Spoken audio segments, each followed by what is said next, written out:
When we imagine the 19th century, we picture streets bustling with life, families gathered in homes, children playing in the dirt roads of growing cities. We assume that the world then, though different in technology and custom, operated according to the same fundamental rules we know today. People were born to parents who raised them. Families passed down memories and traditions, and society grew organically through generations. But what if everything we've been told about how our world was populated is a carefully constructed lie? What if the truth is far stranger and more disturbing than we could possibly imagine? Today, we're going to examine evidence that suggests something almost unthinkable. That in the 19th century, human beings may have been artificially grown, mass-produced, and distributed across the globe like manufactured goods. That the very people who built our modern world might not have had real childhoods, real parents, or even real origins. This is not science fiction. This is an investigation into the most forbidden secret of our recent past. The first clue to this mystery lies in something most people dismiss without a second thought: the photographs. We've all seen them, those haunting images of 19th century cities captured in the early days of photography. Magnificent architecture, wide avenues, complex infrastructure. But something is profoundly wrong with these pictures. The cities are almost completely empty. Where are the people? The official explanation is simple and sounds reasonable. Early cameras required long exposure times, so moving figures blurred into nothing while stationary objects remained sharp. Only buildings and still objects could be captured clearly. It's a neat, tidy answer that allows us to move on without asking uncomfortable questions. But this explanation falls apart the moment we look at other photographs from the exact same period. There are countless images from the 1850s, 1860s, and 1870s showing European and American streets filled with people, with horses, with the chaos of daily life. The technology existed to capture motion. The Lumiere brothers were already showcasing films of people walking, markets bustling, life happening in real time. So why are the photographs of the great cities so strangely, so completely empty? It's not just an absence of people. These images show no signs of life at all. Look closely at the buildings. Hundreds of chimneys rise from rooftops, yet not a single plume of smoke rises into the sky. In an age when coal and wood were the only sources of heat, when every home needed a fire to cook, to stay warm, to survive, cities should have been shrouded in smoke. Here, there is nothing. Crystal clear skies above thousands of chimneys, as if every hearth is cold, as if no one is home. The streets show no signs of commerce, despite trade being the lifeblood of any city. There are no carts, no street vendors, no goods being moved from place to place. The markets that should be thriving are silent and still. There's no laundry hanging to dry, a universal sign of human habitation found in every culture throughout history. No craftsmen working outside their shops, no scattered hay for the horses that should be pulling carriages, no litter, no clutter, no mess, nothing that speaks of actual daily life being lived. When you do occasionally spot a human figure in these vast, empty cities, it only makes the emptiness more unsettling. One or two people standing in a massive square, dwarfed by the architecture around them. They don't look like residents going about their business. They look like explorers who have stumbled into an abandoned kingdom. They look like tourists visiting Pripyat today, taking photographs against the backdrop of empty buildings that once housed life. But here's where it gets even stranger. Look at the trees, the vegetation. Surrounding these supposedly ancient buildings, these structures that appear to have stood for centuries, We see startlingly young trees, thin saplings barely thicker than an adult's arm, parks and avenues lined with vegetation that looks no more than a few years old. This creates an impossible contradiction. The architecture speaks of centuries of history, of a long and developed civilization, but the landscape surrounding it suggests everything was just recently planted. As if someone built these massive stone structures in the middle of barren land and then started landscaping from scratch. If we look at these same places today, we see ancient trees, sprawling canopies, forests that took more than a century to grow to their current size.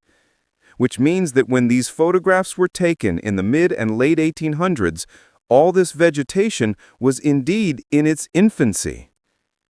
What happened to the nature that must have surrounded these cities before?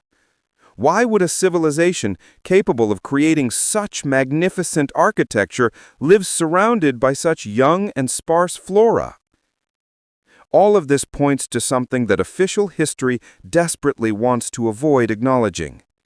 These cities were not lived in when these photographs were taken. They were being excavated, being dug out from under meters of soil and mud. The people we see in these images with shovels are not building. They are uncovering. They are cleaning up after something catastrophic, something that buried entire civilizations under layers of earth. We are told that our ancestors built these masterpieces with primitive tools, hammers and chisels, draft animals, and human muscle. Thousands of workers laboring for decades to create the splendor we see today. It's a romantic story filled with human perseverance and ingenuity, but it's a story that collapses when confronted with basic engineering reality. Consider the stone processing alone. Look at the perfectly fitted blocks, the intricate carvings, the precision of facade details. The first power tool didn't appear until 1895, and it was a cumbersome drill that required multiple people to operate. Mass production of effective construction equipment only began in the mid-20th century. How then did people with no mechanization not just build, but create works of art from massive stone monoliths? Could we replicate these structures today using only the methods officially attributed to our ancestors? The answer is obvious. We could not. But beyond the technical impossibility, there are concrete examples that shatter the official narrative entirely. Take the Erie Canal in North America. According to historical records, it was built between 1817 and 1825. At that time, the United States was a young country that supposedly had almost no professional engineers. Yet in 8 years, a waterway 585 kilometers long, 12 meters wide, and 4 meters deep was created. This wasn't a simple ditch. The builders had to cut through dense virgin forests, construct complex aqueducts and lock systems to manage elevation changes, and carve through the Niagara Escarpment, a 24-meter-high wall of limestone. The arithmetic is damning. To complete the project on time, they would have had to build an average of 1.6 kilometers of canal every 8 days, without weekends, without breaks, day and night for 8 straight years. Such a pace would be record-breaking even today with powerful excavators, laser surveying equipment, and modern explosives.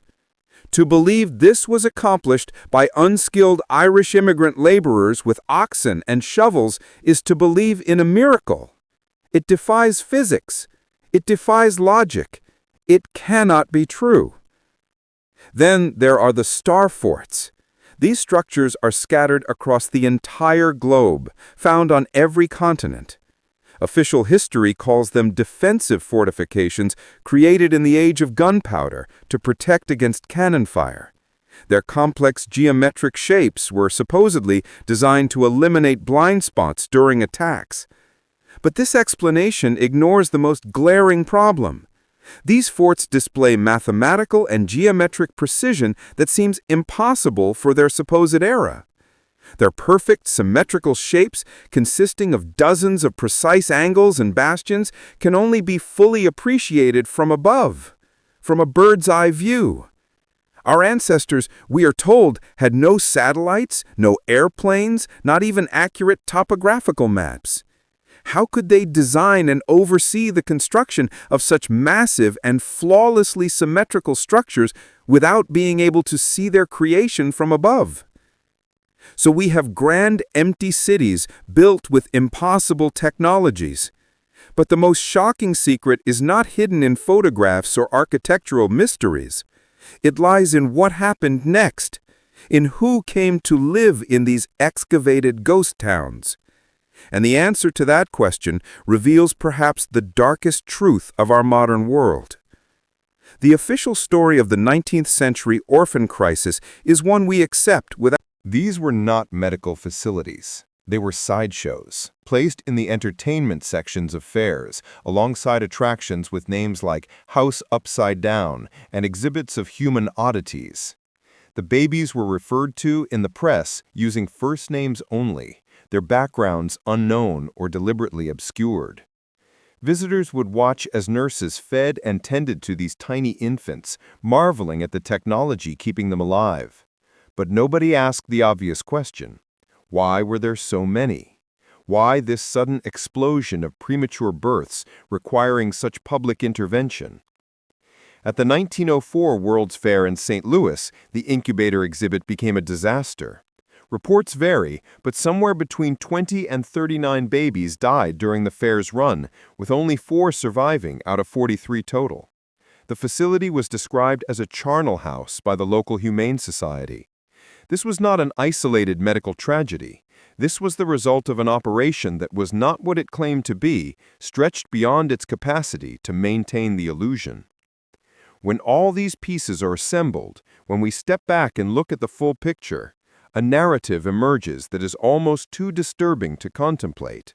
But it explains everything: the empty cities, the impossible constructions, the buried floors, the millions of orphans, the infant exhibitions, all of it. Here is what the evidence suggests happened.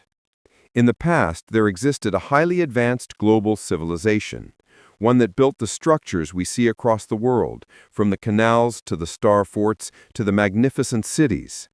This civilization possessed technologies and knowledge we cannot replicate. They built for permanence, creating infrastructure on a planetary scale. Then disaster struck. A global cataclysm buried this world under meters of mud and earth. The majority of its population vanished. Into this empty world came a new power.